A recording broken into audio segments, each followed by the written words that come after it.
a cantar esta canción con mucho cariño de mi corazón a la República Dominicana. Hello, it's Tammy Pally, aka the Crafty Princess and Doll Collector, and this is a Wine and Dollies, a very late Wine and Dollies. I have actually not published or filmed a video for a couple of months, and I wanted to kind of, say sorry to some of my subscribers out there, but also hello to a lot of new subscribers. I've been very lucky, and still I see a couple of new subscribers show up.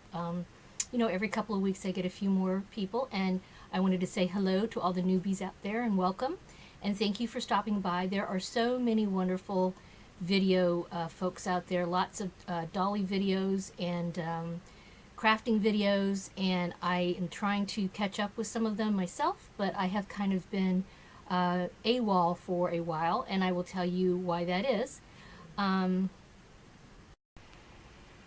Okay, I'm back. I stopped the video because there was what I thought was a lot of background noise going on. I can still hear the background noise because I am home, but I am not alone. In fact, probably my dog's going to start barking soon because my husband will be feeding them, and of course they get all crazy. But I've just been putting off and putting off and putting off trying to do a video, and I finally just said, I just have to do one, okay? I just have to do it. I have to get one done today. Because life is so busy and I do have stuff to talk about. So please forgive any banging noises or barking or, crazy background noises. I'm sequestered in a room with the door closed, but there's only so much I can do about that. All right, so back to my Dolly, Wine and Dollies video, and also crafting. I'm throwing some crafting stuff in there, and also some writing information. I guess I should tell you, I am actually drinking a little wine for a change. I rarely have a wine while doing a Wine and Dolly videos, but today it's kind of late in the afternoon on a Sunday, and it's actually, I can't remember if I said the date, but it's November 6, 2016 on a Sunday, and I am drinking some Pinot Grigio. And this is an old silver goblet. It's not total silver, but it's an old goblet of sorts that we have around the house. So anywho, you will see I do have actually a new dolly for me. I got her quite a while ago. I think I got her back in August, and this poor girl has been so neglected. She is a factory doll, a fakey doll. And of course you can see she's got a beautiful tan. I mean, to me she looks like some sort of Indian princess or something. She's just beautiful. And I do have one other suntanned, the Cherry Blythe beach doll, and I just love the tan dolls. Obviously I'm super fair skinned, so but yeah, I thought, well, I really wanted one more tanned girl, and I always like to, when I put my collections together, I like to have something a little bit different. She was very different. As you can see her, she's got this pink face up. Let me pull her hair. Her hair is massively soft, like it's kind of all over the place, but you can see it's wavy and soft and beautiful. And so she's got like a very pink face up. Those are her side facing green eyes. And she has these really strange yellow eyes, and I think that those are like either aliens or maybe they're supposed to be skulls. And let's see. Her other eyes, boy, gotta get my hands out of her hair. Side facing pink, and these are my favorite ones, are the front facing gray. Okay, she's in pretty good shape. I actually, when I got her, I had the idea that if I was going to possibly change out some eyes, I would do it with this doll. A lot of my other dolls, I like the eyes as they are. I actually spend quite a bit of time selecting dolls and look at things like the eyes. So if they have eyes I don't really like, I probably don't usually buy them. But she was $40 on AliExpress. I got her from Blythe Homes. More than likely, this doll is probably not on Blythe Homes anymore. If you're interested in checking out, these type of dolls, I have a lot of other videos where I talk about them. But what Blythe Homes tends to do is, she's a vendor on AliExpress. She will often have like just a small grouping, and she will post on her Facebook page and on her like some of the, let's see, what is it, like the Fakey Doll Blythe Facebook groups. She'll say, you know, she'll post and say, hey, I have some new, you know, dolls, but she has limited selection. So you usually have to kind of make a decision pretty quickly. But she has these often. So she often has, you know, anywhere from $40 to $50, very well made Fakey dolls available. So you just kind of have to, you know, if you're interested, just keep track of what she's doing and just kind of wait it out. She's wearing a little outfit that I got also through AliExpress. The vendor, I wrote it down, Happy Doll Home. I'd never purchased from them before. I'm probably going to do a video just on the doll clothes that I got. It was $6 for 10 pieces. That included shipping. And they're really supposed to be for Barbies, but as you can see, they actually fit the Blythe dolls. So let me show you the back.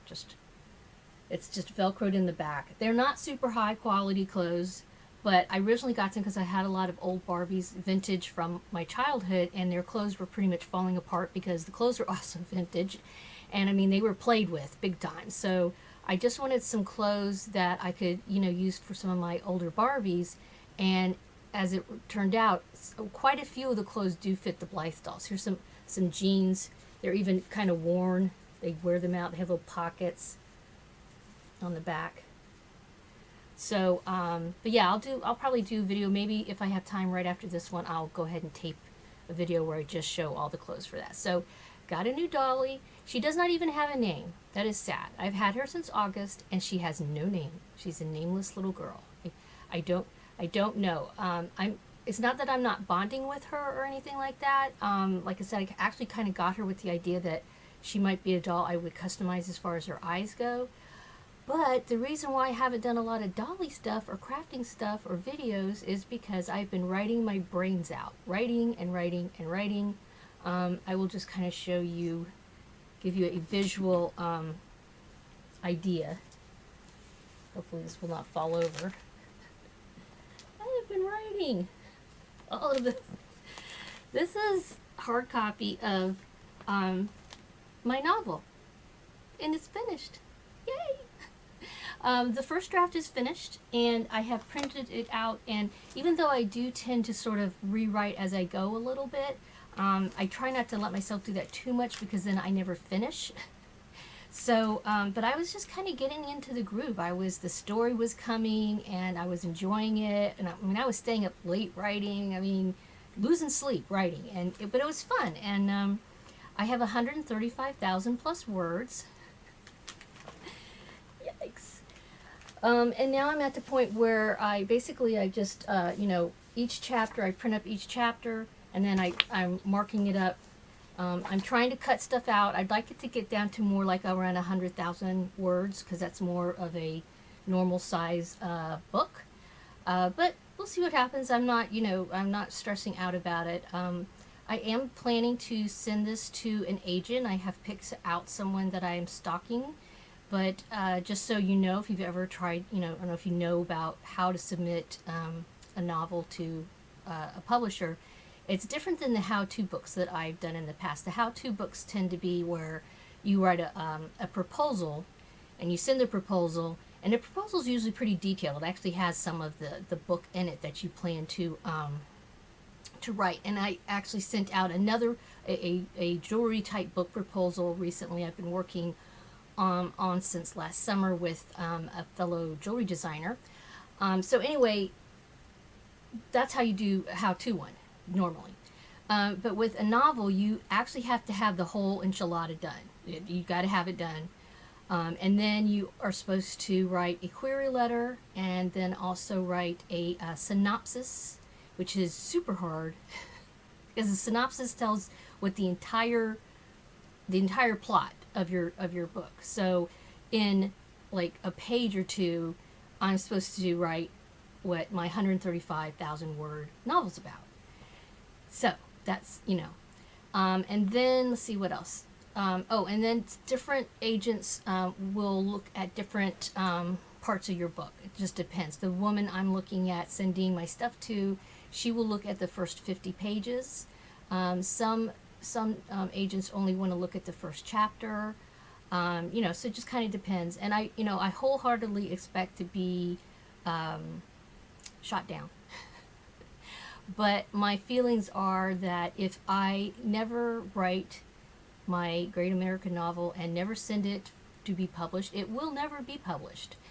I know that there are options to self-publish, and I did that actually with my first novel, but my first novel is really not nearly as good as this one that I just wrote, I have to say. I didn't, when I wrote that one, I didn't start it with the intent of writing a novel. I was writing a short story, it morphed into my dissertation, then I took it on my dissertation, and you know, I just kind of like dabbled with it for years and years and years, and it doesn't have the complexity that I wanted it to, but I kind of just had to finally let it go because I just did. I don't know, I was just kind of over it, you know. So this book has much more to it, many layers to it.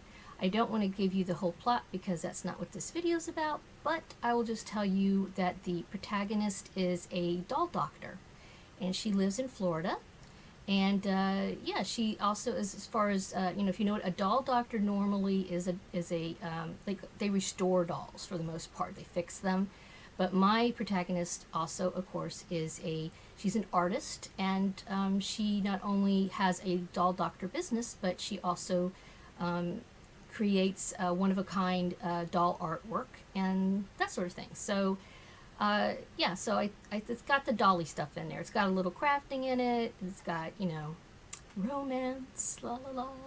So yeah, so that's what has been, you know, taking up all my time. And I got to the point where I could start seeing that I was making progress, and I told myself, all right, that means, you know, I have to buckle down, and there are certain things that I am not going to do until this book, the draft, is done. And one of those things was doing videos. I cut back on crafting. I'm still kind of doing a few things which I might show if I have time. I don't want to make this overly long.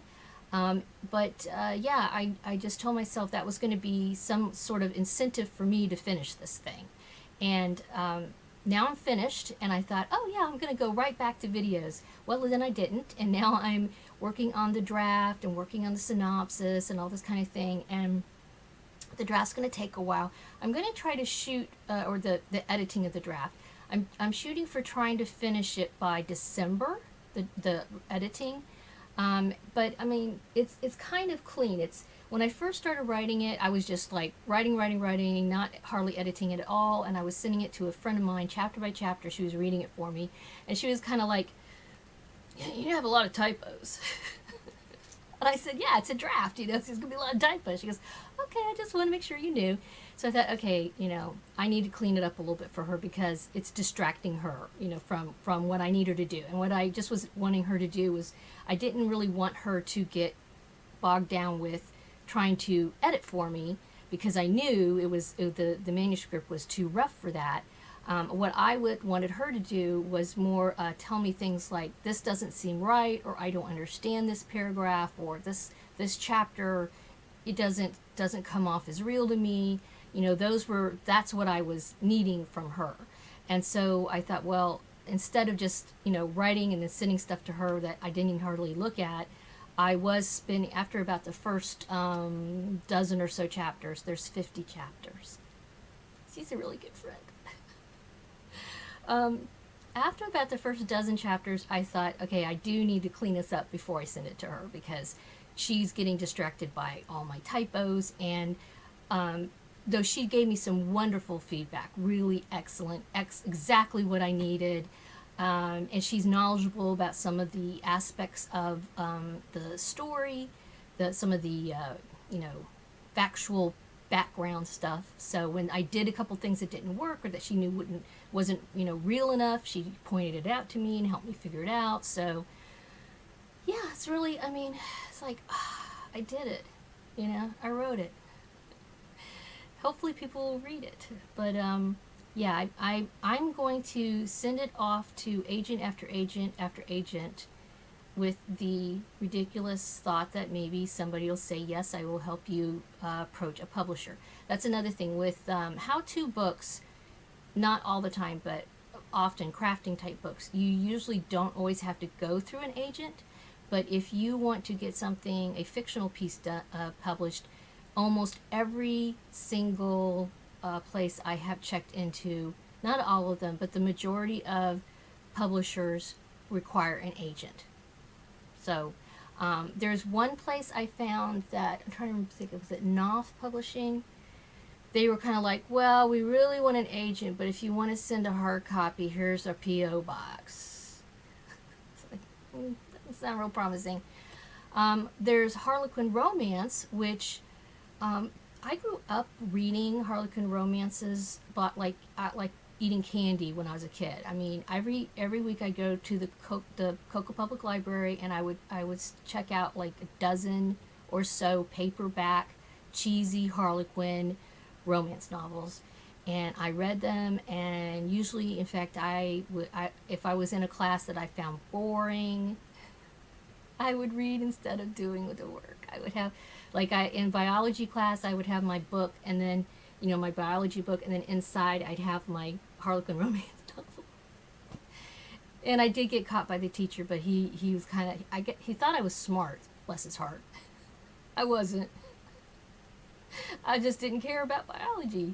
I was reading about a different kind of biology, if you know what I mean. So, anywho, yeah, if you've ever thought about writing romances, go on there to Harlequin, and they also will take unsolicited manuscripts. But you have to do your research. They have a huge number of different types of Harlequins these days. Not like when I was a kid, there weren't that many different ones. So yeah, this, I'm still working on it. If anybody knows of an agent, I would really love the help, but I just don't see that happening. I'm just going to have to, do it on my own and just hopefully get lucky. And if I don't, then I'll worry about that later.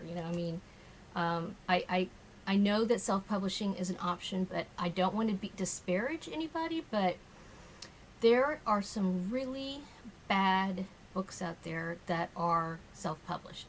Now, that being said, there's a lot of really bad books out there that are not self-published. So, but I would prefer doing the work required to get an actual real publisher before I just give up and just download it to Amazon. Okay, so it's not like it's a big hurry. I mean, I am not a young woman, so I don't, there's not like, it's not like I have to have a career doing this or anything like that. Oh, okay, so back to Dollies. I was also going to mention something that Blythe Holmes is doing. This is totally different now. Something that Blythe Holmes is also doing, and is she's including these cute little baggies. So the doll actually came in this, wrapped up, of course, in this little zipper pouchy. Okay.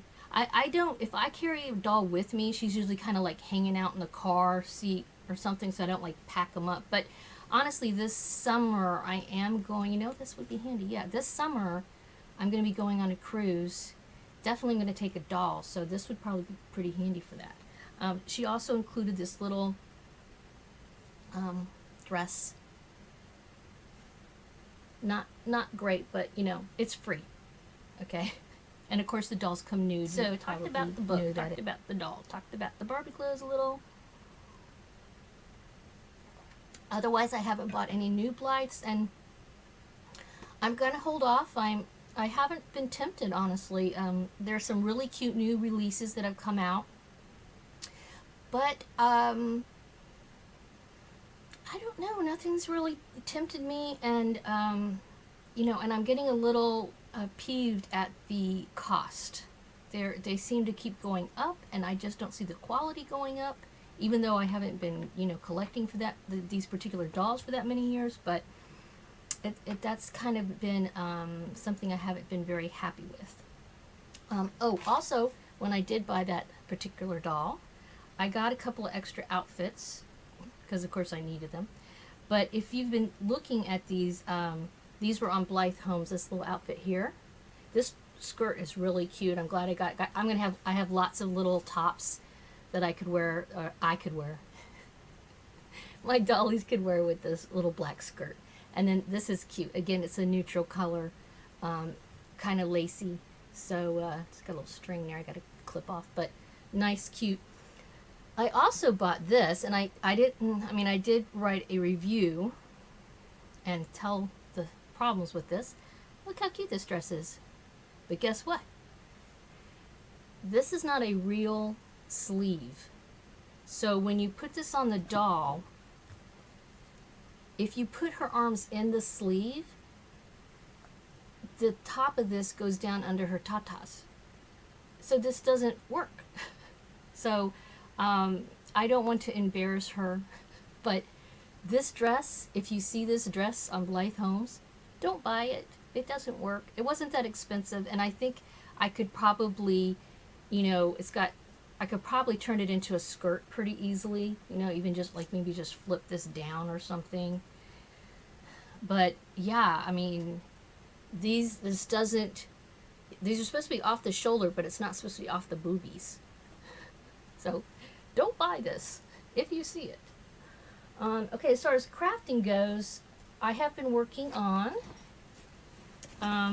mostly just in the evenings when I'm watching television. I'm almost done. I only have a couple more rows of this, but I've been making this. This is a granny stitch, not a granny square, but it's a straight stitch granny baby blanket. All right, you can see it. It's two colors. I'm using Bernat Baby Soft yarn in the yellow and the green. And I just, like I said, I've just only got a little bit. I think I only have like 2 more rows to finish. I'm using a size G hook, by the way. If you crochet, or even, you know, honestly, if you don't crochet and you want to learn how, granny square is probably one of the best type of things to learn, because it's fast. It only uses a few stitches. You have to know how to chain stitch and double crochet. I don't think there's any single crochet. Yeah, chain stitch, double crochet, oh, and slip. I have slip classes now that I'm teaching. And so that's been another thing, besides, you know, the writing, which I've just been doing for fun. And I've just, like I said, I've been working on it in the evenings. I've been working on it during my weekends. I have lots of papers to grade, and I actually had an extra class that started up. It's a 7-week class that started up online in mid-October.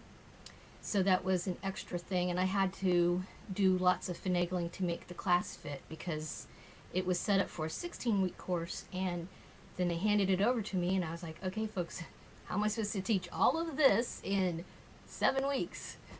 So I had to do lots of altering of the curriculum, which was a big bummer. But I'm also teaching, you know, regular other writing classes, so of course that means lots of essay grading, and you know, other things. There's a creative writing contest I am now kind of put in charge of for the spring, and you know, other teacherly things, my craft club for the school, all kinds of stuff. I'm still, you know, working my way through all of that. But otherwise, yeah, I wanted to stop by and say hello, and thank you so much again for those new people who are hanging out with me. And I will, now that I'm not writing every night until the wee hours, I mean, literally I wasn't watching television half the time either. I was just like on the keyboard, you know. So, but now I have a little bit more leisure in the evenings, and except for, you know, editing, which is the suckiest part of writing. Hate it, but it's got to be done. But I'm hoping to catch up on a lot of other doll video folks out there, because there's some wonderful videos that I've seen posted, but I haven't been able to catch up with them. So over the next month or so, hopefully I can do that. But otherwise, thank you so much for stopping by, and have a wonderful Dolly Day. Bye.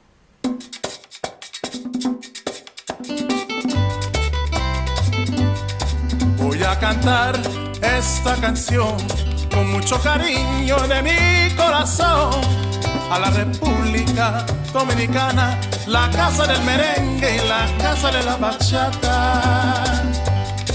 Voy a cantar